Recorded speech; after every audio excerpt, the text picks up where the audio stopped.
Recorded Books and One-Click Digital present California Bones by Greg Van Eekhout.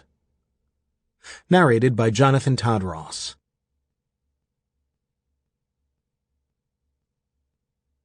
Chapter 1. Daniel Blackland's clearest memory of his father was from the day before his 6th birthday, when they walked hand in hand down Santa Monica Beach. That was the day Daniel found the kraken spine in the sand. It was a slate-gray morning, and Daniel shivered without a jacket, but he wouldn't complain. The soggy air carried roller coaster screams from the pier, and Daniel hoped for a ride.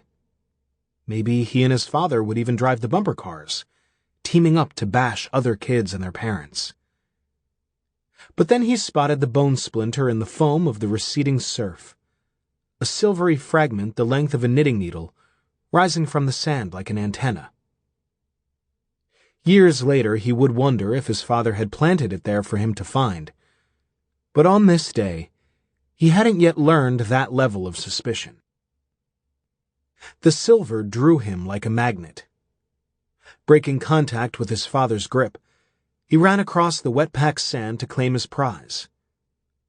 When he brought it back, his father held the spine to his long, bent nose, and his dark eyes focused like a microscope over a glass slide. He took an aggressive sniff, as though he were trying to suck the soul out of it. In his white dress shirt and gray slacks, he resembled one of the seagulls wheeling overhead, and Daniel imagined him spreading his long arms to catch the wind and take flight.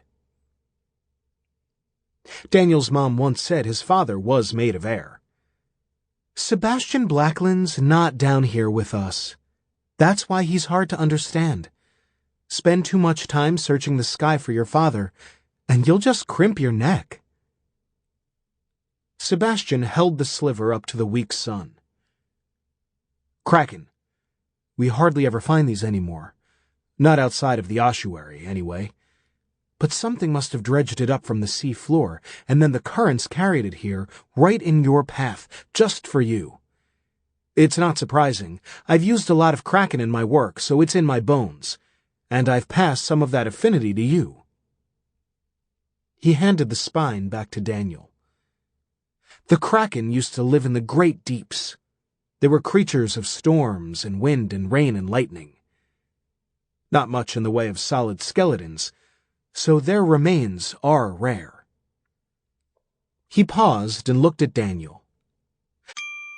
Sample complete. Ready to continue?